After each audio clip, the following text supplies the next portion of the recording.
तो बहुत बहुत स्वागत है प्यारे बच्चों, आप सभी का एक बार फिर से हमारे इस न्यू क्लास में। प्यारे बच्चों, हम बहुत दिन के बाद आप लोगों का क्लास लेने के लिए आए हुए हैं। इसके लिए बच्चों मैं क्षमा चाहता हूं आप लोगों से। बच्चों क्या था कि आप यहाँ पे देख पा रहे होंगे बच्चों, यहाँ पे काफ़ी सारा परिवर्तन हो चुका है क्लास में अब। ठीक है, मैं थोड़ा सा बच्चों अपना पर्सनल लाइफ की वजह से थोड़ा सा बिजी हो गया था। बट बच्चों अभी से अब हम यहाँ पे रेगुलर आने वाले हैं आप लोगों का।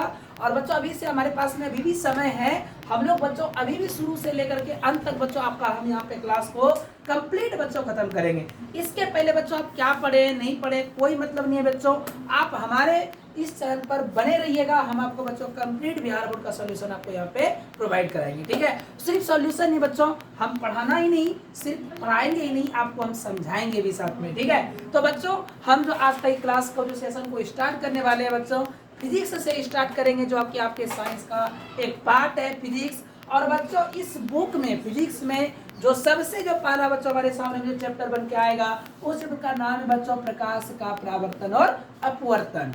प्यारे बच्चों ये चैप्टर काफी इंटरेस्टिंग है, बिकॉज क्या है बच्चों, ये जो चैप्टर है हमारा, ये चैप्टर बच्चों हमारा दैनिक जीवन से जुड़ा हुआ चैप्टर है। हम लोग प्रत्येक दिन बच्चों प्रकाश को देखते हैं, इसके अपवर्तन को देखते हैं, परावर्तन को देखते हैं, लेकिन हम लोग समझ नहीं पाते हैं कि इसमें परावर्तन कहाँ हो रहा है, इसमें अपवर्तन कहाँ हो रहा है। तो अगर बच्चों आप इस क्लास को अच्छे से एनालिसिस करेंगे तो हम आपको पक्का आपसे वादा करते हैं बच्चों कि आप अपने दैनिक जीवन में होने वाले प्रकाश के साथ जितने भी खेल होते हैं सारे खेल को समझ पाएंगे। ठीक है, तो ज़्यादा लेट ना करते चलिए बच्चों, हम आपका समय को बर्बाद बिल्कुल नहीं करेंगे और क्लास को हम स्टार्ट करेंगे। तो सबसे पहले बच्चों हम आपको थोड़ा सा इसके बारे में बताते हैं, प्रकाश के बारे में, कि प्रकाश जो है ये क्या है। प्यारे बच्चों हम आपको बता देते हैं कि प्रकाश को जब हम तोड़ते हैं, ये हमारा प्रकाश का सूक्ष्मतम जो कण होते हैं उसे हम लोग फोटोन कहते हैं। ठीक है, सूक्ष्मतम कण जो है, सूक्ष्मतम कण जो है वो कहलाता है हमारा बच्चों क्या, फोटोन कहलाता है। ठीक है, याद रखिएगा प्यारे बच्चों ये नाम को, ये बहुत सारे जगह पे आपको पूछा जाएगा। ठीक है, उसके बाद बच्चों प्रकाश होता क्या है, तो बच्चों प्रकाश वह भौतिक कारक है, जो कि हम लोग भौतिक में पढ़ रहे हैं। ठीक है बच्चों, भौतिक के बारे में आपको थोड़ा सा बता देते हैं कि भौतिक क्या होती है। तो इस पृथ्वी पे होने वाली समस्त घटनाएं जो प्रकृति के द्वारा हो रही है घटना, वो सारा हमारा भौतिक में ही हमको पढ़ना होता है। जैसे बिजली का चमकना, सूर्य का उदय होना, तारे का टिमटिमाना, हवा का बहना, पृथ्वी का घूमना, ये सारे घटना हमें फिजिक्स में पढ़ने के लिए मिलता है। तो उसी में से बच्चों हमारा एक चैप्टर वर्क आया हुआ है प्रकाश का परावर्तन। तो बच्चों पहले प्रकाश के बारे में जानते हैं। तो कहा कि प्रकाश का जो सूक्ष्मतम कण होते हैं उसे हम लोग फोटोन कहते हैं। प्रकाश क्या है, तो प्रकाश वह भौतिक कारक है जिसके सहायता से हम किसी वस्तु को देख सकते हैं। ध्यान से समझिए, कहा कि वह भौतिक कारक जिसके सहायता से हम वस्तु को क्या कर सकते हैं बच्चों, देख सकते हैं। अगर बच्चों हम प्रकाश नहीं होगा तो हम किसी वस्तु को नहीं देख पाएंगे। ठीक है, तो प्रकाश के सहायता से हम वस्तुओं को देख सकते हैं। उसके बाद बच्चों क्या कहा कि प्रकाश जो है एक विद्युत चुंबकीय तरंग होते हैं। ठीक है, प्रकाश क्या होते हैं बच्चों, विद्युत चुंबकीय तरंग होते हैं। अब ये विद्युत चुंबकीय तरंग क्या होता है, तो बच्चों जब हम लोग वेव को पढ़ेंगे, चैप्टर को तरंग को जब पढ़ेंगे तो वहां पे हम लोग पढ़ेंगे कि तरंग जो होते हैं दो प्रकार के होते हैं। ठीक है, तो तरंग जब पढ़ेंगे दो प्रकार के, उसी में से हमारा एक प्रकार होता है बच्चों जो कि विद्युत चुंबकीय तरंग होते हैं। विद्युत चुंबकीय तरंग में क्या होता है कि वैसा तरंग जो कि हमारा वेव को इस तरह से नहीं बनाता है। ठीक है, ये हमेशा सीधी वेव में चलती है, सीधी स्ट्रेट लाइन में चलती है। तो प्रकाश एक विद्युत चुंबकीय तरंग है, ये बातों को, या जबकि ध्वनि हमारा विद्युत चुंबकीय तरंग नहीं होंगे, बिकॉज वो जो होंगे इस तरह से वेव में चलते हैं। ठीक है, तो प्रकाश जो है प्यारे बच्चों एक क्या है, विद्युत चुंबकीय तरंग होते हैं। आगे बच्चों क्या कहा प्रकाश के बारे में, कि प्रकाश जो होती है ये हमेशा सीधी रेखा में चलती है, सीधी रेखा में चलती है। तो प्रकाश लीजिए भैया, हम लिख देते हैं यहाँ पे कि प्रकाश क्या चलती है, सीधी रेखा में चलती है, यानी कि गमन करती है। चलना मतलब गमन करना। ठीक है, गमन करती है, ये बातों को याद रखिएगा। प्रकाश हमेशा सीधी रेखा में गमन करती है। उसके बाद बच्चों क्या कहा कहा कि प्रकाश जब गमन करती है, जब चलती है, तो बच्चों जैसे यहाँ से समझिए, यहाँ से हमारा कोई प्रकाश निकला है, तो बच्चों यहाँ से यहाँ पहुँचने में इसको जो है ये कुछ ना कुछ दूरी तय किया है, इसको जाने में कुछ समय लगा होगा। जब जाने में समय लगा है, दूरी को तय किया है, तो इसकी कुछ ना कुछ चाल होगी। ठीक है, मतलब जब प्रकाश चलती है तो उसको चाल भी होती होगी, और चाल जो होती है प्यारे बच्चों, सबसे अधिक जो चाल होती है, सबसे अधिक जो प्रकाश की चाल होती है वो होती है प्यारे बच्चों किसमें, तो निर्वात में होती है। निर्वात का मतलब हुआ कि जहाँ पे हवा नहीं होगी। ठीक है, जहाँ हवा नहीं होगी उस जगह को हम लोग निर्वात कहते हैं, इंग्लिश में इसे वैक्यूम कहते हैं। अब कहा जाता है कि आखिर निर्वात में जब चाल सबसे अधिक है तो कितनी होती है भैया, तो कितनी होती है, तो 3 × 10⁸ मीटर प्रति सेकेंड होती है।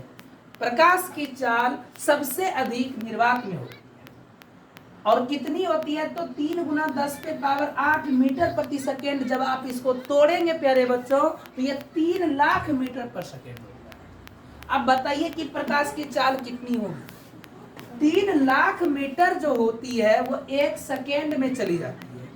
1 सेकेंड में प्रकाश 3 लाख मीटर जब जाती है तो समझिए इसकी चाल जो है, स्पीड कितनी हाई है प्रकाश की। ठीक है, अब समझते हैं बच्चों, ये तो हुआ हमारा प्रकाश के बारे में। अब हम लोग जानते हैं थोड़ा सा बच्चों वस्तु के बारे में। चूंकि प्रकाश जब जाने तो प्रकाश की सहायता से हम लोग किसको पढ़ते हैं, तो प्रकाश की सहायता से हम लोग किसको देखते हैं प्यारे बच्चों, तो वस्तु को देखते हैं। तो अब हम लोग वस्तु के बारे में जानते हैं पहले कि वस्तु क्या होती है। तो बच्चों देखिएगा, वस्तु जो होती है 2 तरह के बनाया गया है भगवान के द्वारा ना। 2 तरह की वस्तु है, एक है प्रदीप्त वस्तु, एक है बच्चों आत्मदीप्त वस्तु, या इसी को बच्चों अप्रदीप्त भी कहते हैं हम लोग। ठीक है, ध्यान से समझिए इस चीजों को। वैसी वस्तु जिसे देखने के लिए हमें प्रकाश की जरूरत नहीं है, जो खुद ही अपना प्रकाश को रिलीज कर रही है, उसे प्रदीप्त वस्तु कहेंगे। और जिसको देखने के लिए हमें ऊपर से लाइट देनी होगी उसे अप्रदीप्त वस्तु कहेंगे। अब जैसे कि समझिएगा, सूर्य हमारा कौन सा हो जाएगा, प्रदीप्त वस्तु होगा, जबकि पृथ्वी क्या हो जाएगी, वो प्रदीप्त हो जाएगी। क्यों, क्योंकि सूर्य को अपना लाइट है, पृथ्वी को अपना लाइट नहीं है।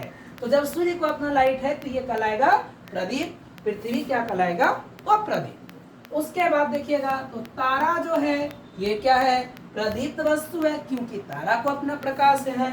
उसी प्रकार से देखिएगा तो चंद्रमा क्या है, तो चंद्रमा को अपना प्रकाश नहीं है, तो चंद्रमा कहलाएगा वो प्रदीप्त वस्तु। चंद्रमा को अपना प्रकाश नहीं है, वो सूर्य के प्रकाश के परावर्तन के द्वारा हमें यहाँ पृथ्वी से दिखाई देती है। अभी हम लोग वही तो समझेंगे परावर्तन क्या। हमने आपको शुरू में ही क्लास में समझाया कि परावर्तन और अपवर्तन हमारे रोज दैनिक जीवन का घटना है, इसे हम लोग रोज देखते हैं लेकिन समझ नहीं पाते हैं, इसलिए चैप्टर को पढ़ना बहुत जरूरी है। यदि आप इस चैप्टर को अच्छे से पढ़ेंगे तो आपको बहुत मजा आने वाला है इस चैप्टर में, इसलिए आप इस चैप्टर को बने रहिए इस चैप्टर में और एकदम कंप्लीट इसका सॉल्यूशन लीजिए। और इससे क्वेश्चन भी आपके एग्जाम में बहुत पूछा जाएगा, तो आप बिल्कुल मत घबराइए, हम आपको सारा चीज का यहाँ पे निचोड़ बताएंगे। आगे क्या कहा कि सूर्य तो हो गया भैया, तारा भी हो गया, और कोई हो सकता है क्या, तो जी हाँ हो सकता है। जब हम किसी मोमबत्ती को जलाएंगे, मतलब जलती हुई मोमबत्ती जब होगी तो प्रदीप्त में होगी, लेकिन अगर बुझी हुई मोमबत्ती होगी तो वो हो जाएगा हमारा क्या, वो प्रदीप्त वस्तु में आएगा। अब लेकिन बात समझिए, एग्जाम में जब क्वेश्चन देगा तो अगर वो जलती हुई मोमबत्ती दे देगा तो प्रदीप्त मारिएगा, लेकिन अगर सिर्फ मोमबत्ती देगा तो प्रदीप्त, वो बुझी हुई मोमबत्ती लिखा हुआ नहीं देगा, इसलिए को ध्यान में रखिएगा। उसी प्रकार से अगर टॉर्च दिए हैं, टॉर्च अगर जलती हुई है तो प्रदीप्त, हाँ जुगनू भी आएगा, बिल्कुल सही है, टॉर्च जलती हुई है प्रदीप्त होगा, और अगर सिर्फ टॉर्च है तो वो प्रदीप्त होगा। जुगनू जो होते हैं प्यारे बच्चों, जुगनू हमारा प्रदीप्त में आएगा, जबकि मच्छर हमारा किस में आएगा, वो प्रदीप्त में आएगा। तो प्यारे बच्चों मेरे ख्याल से आपको प्रदीप्त और अप्रदीप्त समझ में आ गया होगा अच्छे तरीके से। ये दोनों वस्तुएं क्या, आपको एग्जाम में क्वेश्चन देगा, ऑप्शन में कहेगा कि क्रम में कौन है प्रदीप्त, कौन है अप्रदीप्त, तो आपको सिलेक्ट कर लेनी है इस तरह से। ठीक है, आगे बच्चों हम लोग समझते हैं अब क्या, तो आगे बच्चों हम लोग अब समझेंगे किरण के बारे में। किरण के बारे में देखिए किरण क्या हो, तो देखिए बच्चों समझिए बात को। किरण ये किसी लड़की का नाम नहीं है, पहली बात तो हम स्पष्ट आपको कर देते हैं कि किरण कोई लड़की है नहीं, वो एक मूवी है जिसका नाम है दिलवाले दुल्हनिया ले जाएगी। उसमें जो होती है नहीं डर मूवी है ना, डर मूवी में एक शाहरुख खान का मूवी है डर मूवी, उसमें हीरोइन होती है उसका नाम होता है किरण। तो वो शाहरुख खान बतला के बोलता है किरण तुम सिर्फ मेरी हो। देखे हो क्या तुम लोग, देखे हो नहीं देखे हो, अच्छा कोई बात नहीं है। चलो देखो, तो वो यहाँ पे वो वाली किरण नहीं है, ठीक है। ये किरण यहाँ पे क्या है कि प्रकाश जो है, अब यहाँ प्रकाश तो लड़का का नाम नहीं है, हम स्पष्ट नहीं कि प्रकाश लड़का है लड़की उसमें किरण है, ऐसा कुछ नहीं है ना। तो समझो प्रकाश जो है इससे निकलती जो प्रकाश है ना, ये किरण के साथ निकलती है, क्योंकि एक माध्यम एक रास्ते पे ये चलती है, तो ये हमारा किरण है। ठीक है, तो इसका परिभाषा क्या होगा, तो प्रकाश जिस पथ पे चलती है, प्रकाश जो है वो जिस पथ पर चलती है, पथ मतलब होता है, कह रहे बच्चों रास्ता, मतलब वे पथ, क्या हुआ, जिस पथ पर चलती है उसे क्या कहते हैं हम लोग, किरण कहते हैं। तो पथ का मतलब रास्ता, जिस रास्ते पे प्रकाश चल रही है वो हमारा किरण कहलाएगा। ठीक है, अब अगर किरण को हम कई जगह मिला देंगे तो वो हो जाता है हमारा किरण पुंज। क्या हो जाता है, किरण पुंज हो जाता है। मतलब ये हुआ कि किरणों के समूह को, किरणों के समूह को किरण पुंज कहते हैं। किरणों के समूह को क्या कहते हैं, तो किरण पुंज कहते हैं, सिंपल सी बात है। ठीक है, अब यहाँ पे समझिए आगे कि किरण पुंज तो ठीक है सर, अब किरण पुंज भी होते हैं 3 प्रकार के, किरण पुंज भी होते हैं 3 प्रकार के। पहला जो होता है उसे हम लोग कहते हैं समांतर किरण। ठीक है, क्या कहते हैं, समांतर किरण पुंज। देखिए किरण मतलब हुआ एक, बस ये किरण निकली, किरण पुंज मतलब हुआ कई सारे किरण निकल रहे हैं, कई सारे किरण निकल रहे हैं तो किरण पुंज हो गया। अब जो ये किरणें जो निकलती है ये क्या होता है कि कहीं पे समांतर की जैसा चलती है, मतलब एक किरण चली, इसके समांतर में दूसरी चली, समांतर में तीसरी चली, चली जा रही है, चली जा रही है। ये जो किरणें जा रही है एक दूसरे के समांतर है ना। तो ये जो किरण पुंज हमारा है इसको समांतर किरण पुंज कहेंगे। दूसरा होता है हमारा अभिसारी किरण पुंज। अब अभिसारी में क्या होता है, तो अभिसारी में होता है कि किरणें जब आएगी तो एक ही बिंदु पे आकर के मिल जाएगी सब, है ना। तो जब एक ही बिंदु पर आकर मिलेगी तो वो हो जाएगा अभिसारी किरण पुंज। ठीक है, अब एग्जांपल अगर हम समझाएं आप लोगों को तो देखिएगा। ठीक है, हम लोग कोई टॉर्च को जब जलाते हैं तो टॉर्च जो होता है, ये देखिए यहाँ पे समझाते हैं आपको, ये हमारे सामने में एक टॉर्च हो गया, ये टॉर्च हो गया। तो इससे जो किरणें जो निकलती है, मान लीजिए यहाँ पे दीवारें हैं, तो ये जो किरणें निकली है ये एक जगह पे इस तरह से गोल में यहाँ पे बन जाएगा, है ना। तो ये जो किरणें गई है ये हमारा समांतर किरण पुंज होंगे। ठीक है, क्योंकि यहाँ पर जिस तरह से गया है, यहाँ से जिस तरह से आया है, ये समांतर किरण पुंज होंगे। लेकिन अभी समझाते हैं, अभी इसमें एक पॉइंट और होगा हमारा, अभी एक पॉइंट और होगा हमारा, समझिए बातों को। अगर यदि यही किरण पुंज हम यहाँ से टॉर्च से निकाले हैं, अगर एक बिंदु से यहाँ से निकला, यहाँ से आया और यहाँ पे आकर के एक ही बिंदु पे आकर के सारी किरणें मिल गई, जैसे क्या हुआ, जैसे इसका एग्जांपल हम ले सकते हैं, किस पे हो सकता है बताओ बाबू। इसका एग्जांपल में क्या ले सकते हैं हम लोग कि एक ही बिंदु पर आकर मिलेगी, तो एक लेंस आता है कंपास बॉक्स में, उसको कौन सा लेंस कहते हैं, उत्तल लेंस, है ना। उस उत्तल लेंस में क्या होता है कि जैसे मान लीजिए हमारे पास में इतना बड़ा उत्तल लेंस है, ये हमारे पास में एक उत्तल लेंस है। ठीक है, ये उत्तल लेंस हो गया। और इस उत्तल लेंस में क्या है कि जब सूर्य की किरणें जब इस पे पड़ती है तो एगो यहाँ पड़ा, एगो यहाँ पड़ा, एगो यहाँ पड़ा, एगो यहाँ पड़ा, यहाँ पड़ा, यहाँ पड़ा, यहाँ पड़ा, यहाँ पड़ा, इस तरह से सब जगह पूरे किरण पे पड़ रही है। पूरे इस लेंस पे जब किरणें पड़ रही है तो ये सारे किरण जो होगा जब इससे निकलेगा तो एक ही बिंदु पर ला करके सबको रख देगा, एक बिंदु पर, है ना। तो ये जो किरण पुंज होंगे ये हमारा कहलाएगा अभिसारी किरण पुंज, है ना, राइट। उसी के साथ अब हम तीसरे अगर बात करें किरण पुंज का, तो तीसरा जो किरण पुंज होंगे हमारा वो कौन सा किरण पुंज हो जाएंगे, तो वो तीसरा हो जाएगा हमारा अपसारी किरण पुंज।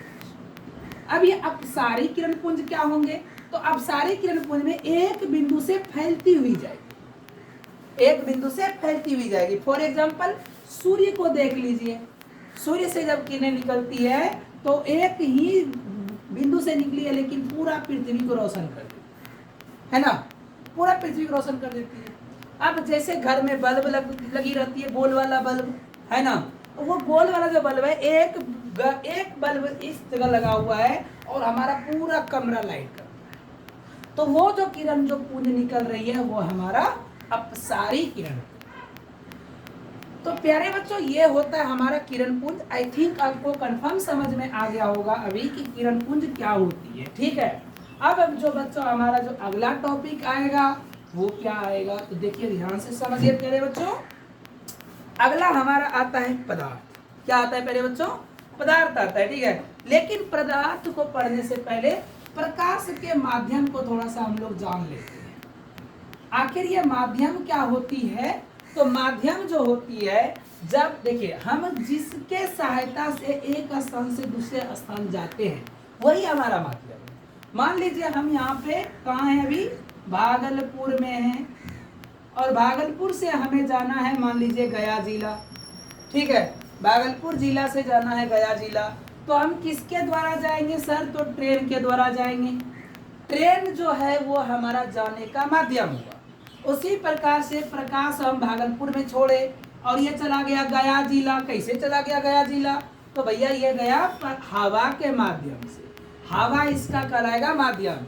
हम यहाँ से टॉर्च मारे उस दीवार पे चली गई, कैसे गई, तो बीच में एयर है, एयर के माध्यम से गई। तो हर एक चीज को जाने के लिए माध्यम की जरूरत होती है, लेकिन प्रकाश को किसी माध्यम की जरूरत है। हम यहाँ बोल रहे हैं आवाज वहां जा रही है, कैसे जा रही है, हवा के माध्यम से। आप सपोज करिए आप एक कमरे में बंद हैं और कमरे को बिल्कुल तरीके से अगर आप पैक कर देते हैं तो अंदर में जो बोल रहे हैं वो बाहर आवाज नहीं जाएगी। शीशे का लगा के रखिए, समझिए बात ध्यान से।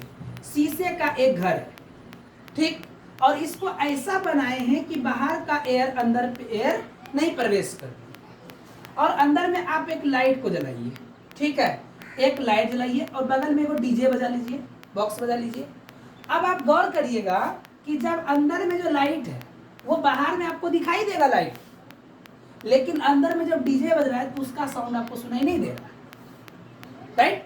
ऐसा क्यों हो रहा है, क्योंकि सर ये जो एयर जो बाहर नहीं निकल रही है, तो ध्वनि जो होती है उसको जाने के लिए हवा चाहिए, उसको माध्यम चाहिए, उसको जाने के लिए हवा की जरूरत है वहां तक पहुंचने के लिए। बट प्रकाश को जरूरत नहीं है। प्रकाश हवा रहे चाहे ना रहे, पानी रहे चाहे ना रहे, कोई माध्यम रहेगा प्रकाश हमारा जाएगा। लेकिन हम लोगों को प्रकाशीय माध्यम पढ़ना पड़ेगा इस चैप्टर में, बिकॉज अपवर्तन आया हुआ है तो इसमें हमको इसका जरूरत पड़ेगा। इसलिए हम अभी आप लोगों को समझा दिए कि प्रकाशीय माध्यम क्या होगा। तो प्रकाशीय माध्यम, प्रकाश जिस माध्यम के द्वारा जाएगी वही प्रकाशीय माध्यम होगी। हवा के माध्यम से जा रहा है, हवा हो जाएगा उसका माध्यम, राइट। होगा कि नहीं होगा। अब माध्यम भी होते हैं दो तरह के, देख लीजिए अभी हो समझ लीजिए। एक होते हैं सघन, एक होते हैं विरल, राइट, सघन और विरल। लेकिन देखिएगा सघन माध्यम क्या होगा, वैसा माध्यम जो कि बिल्कुल एकदम घना घना होगा, सटा सटा होगा, जिसमें हम लोग चल नहीं पाएंगे, है ना। और उस विरल में क्या होगा, हल्का फोड़ फोड़ रहेगा। अब जैसे आपको हम दो बोल ले गए ये काम करो, तुम रोड पे दौड़ो, कहाँ दौड़ो, रोड पे। तारा को बोल दिया कि रोड पे दौड़ो और विद्या को बोल दिया कि पानी में दौड़ो। बताओ सबसे अधिक कौन तेज दौड़ेगा, कौन दौड़ेगा, हाँ जो रोड पे दौड़ रहा है तारा दौड़ेगी। क्यों, क्योंकि तारा जो दौड़ रही है वो हवा में दौड़ रही है और विद्या कौन दौड़ रही है, पानी में दौड़ रही है। पानी जो होगा वो घना है, उसको जाने नहीं देगा सही से, जबकि हवा उतना घना नहीं है। तो हवा जब घना नहीं है तो हवा हो जाएगा विरल माध्यम, जबकि पानी हो जाएंगे सघन माध्यम। आया बात समझ में। माध्यम क्या होती है, आ गया समझ में? चलो बहुत अच्छी बात है। अब हम लोगों को एक टॉपिक और देखेंगे जिसका नाम है पदार्थ। क्या नाम है? पदार्थ। अब ये पदार्थ जो है ये हम लोग पढ़ते हुए आ रहे हैं, बचपन से पढ़ते हुए आ रहे हैं कि पदार्थ जो है सर ये 3 प्रकार के होते हैं, राइट? कितने प्रकार के होते हैं? बोलो बोलो। 3 प्रकार के होते हैं। तो पदार्थ 3 प्रकार के होते हैं। हम लोग पढ़े कि एगो ठोस होता है, एगो द्रव होता है, एगो गैस होता है, बट ये हमारा केमिस्ट्री में जाएगा। और एक पदार्थ पढ़े कि सर 2 प्रकार का होता है, शुद्ध पदार्थ और अशुद्ध पदार्थ, वो भी हमारा केमिस्ट्री, वो केमिस्ट्री के पॉइंट ऑफ व्यू से वो राइट आंसर। प्रकाश के गमन के आधार पे। हाँ, यहाँ पे प्रकाश के गमन के आधार, वो हमारा जो था पदार्थ की अवस्था के आधार पे था, पदार्थ के गुण के आधार पे था, ठीक है। यहाँ हम लोगों को पदार्थ के गमन, गमन मतलब क्या करना, चलना होगा, गमन मतलब होगा चलना। तो पदार्थ के चलने के आधार पे पदार्थ कितने होंगे? 3 प्रकार के होंगे, जिसमें कि पहला जो है पारदर्शी पदार्थ होंगे। कौन सा होंगे? और दूसरा जो होंगे वो पारदर्शी पदार्थ होंगे। तीसरा जो होंगे पारभासी होंगे। क्या होंगे? पारभासी। अब कहा कि पारदर्शी में क्या पदार्थ कैसे चलता है भाई? तो कहा कि पारदर्शी में कुछ नहीं होता है। मान लो कि ये पारदर्शी पदार्थ है, हम कैसे जानेंगे ये पारदर्शी हुआ? इधर से हम लाइट को जलाएंगे और अगर ये लाइट इससे में चल करके पार हो गया तो क्या कहलाएगा? पारदर्शी कहलाएगा। अब मान लीजिए हमारे पास में एक और पदार्थ है, हम इधर पदार्थ को इधर से प्रकाश को डाले, लेकिन पदार्थ का प्रकाश जो है यहाँ पे नहीं आ पाया, पार नहीं हो पाया, तो कहलाएगा अपारदर्शी। और पारभासी में कहा जाता है कि जब हम प्रकाश को डालेंगे और पूरे तरीके से नहीं आएगा, मतलब थोड़ा सा आएगा थोड़ा सा नहीं आएगा। अब इसका एग्जांपल लेते हैं, जैसे हो गया हमारा हवा। क्या हो गया? हवा हो गया पारदर्शी पदार्थ, क्योंकि हवा से सर प्रकाश हो जाएगा पार, है ना? उसी प्रकार से हो जाएगा शीशा पारदर्शी पदार्थ, शुद्ध पानी पारदर्शी पदार्थ, राइट? ये सब क्या है हमारा? पारदर्शी पदार्थ होंगे। वो पारदर्शी में हो जाएंगे ईंट, लकड़ी, कोयला, है ना? जितना भी ये सब है क्या हो जाएंगे? वो पारदर्शी में आएंगे। और पारभासी में क्या होंगे? तो जिससे प्रकाश पूरा पार नहीं होगा, जैसे हो जाएगा तेलीय कागज, तेलीय कागज, घिसा हुआ कांच, घिसा हुआ कांच, ध्यान से समझिएगा, घिसा हुआ कांच जो है ये हमारा पारभासी पदार्थ होंगे, राइट? उसी प्रकार से गंदा जल, गंदा जल, जल मतलब पानी, मतलब वाटर, यहाँ कंफ्यूज नहीं होना है, ठीक है? गंदा पानी। अब इसका एक और पहचान है, अगर हम प्रकाश को यहाँ डाले और अगर यहाँ छाया नहीं बना तो वो कौन सा पदार्थ? पारदर्शी पदार्थ। प्रकाश को डाले मस्त छाया बन गया, चुड़ैल वाला, है ना? पर छाया, तो समझना कि वो चुड़ैल क्या हो जाएगी? पारदर्शी। वो पारदर्शी क्या हो जाएगी? तो चुड़ैल कौन पदार्थ हो जाएगा बता दो? वो पारदर्शी पदार्थ। चुड़ैल कौन पदार्थ? वो पारदर्शी पदार्थ। पारभासी में क्या होगा?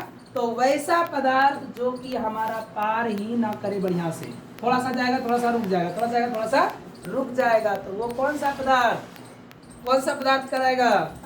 पारभासी पदार्थ। तो ये जो था प्यारे बच्चों, अभी हम आपको सिर्फ प्रकाश के बारे में पढ़ाए, ठीक है? अब हम लोग अगला क्लास में बच्चों परावर्तन और अपवर्तन को पढ़ेंगे, ठीक है? और वो जो है टॉपिक हमारा मोस्ट इम्पोर्टेंट है, और जितना टॉपिक हम अभी आपको पढ़ाए आप कंफर्म रहिएगा, इससे 3 से 4 ऑब्जेक्टिव तो कंफर्म आ जाएगा, ठीक है? और कल के क्लास में हम आपको परावर्तन पढ़ा देंगे, परसों के क्लास में आपको अपवर्तन पढ़ा के चैप्टर खत्म। और हम लोग इसी प्रकार से प्रत्येक दिन बच्चों आएंगे, क्लास को करेंगे। आप बच्चों चैनल पर बने रहिएगा हमारे साथ में, मिलते हैं फिर से न्यू क्लास के साथ। तब तक के लिए bye bye, take care, see you.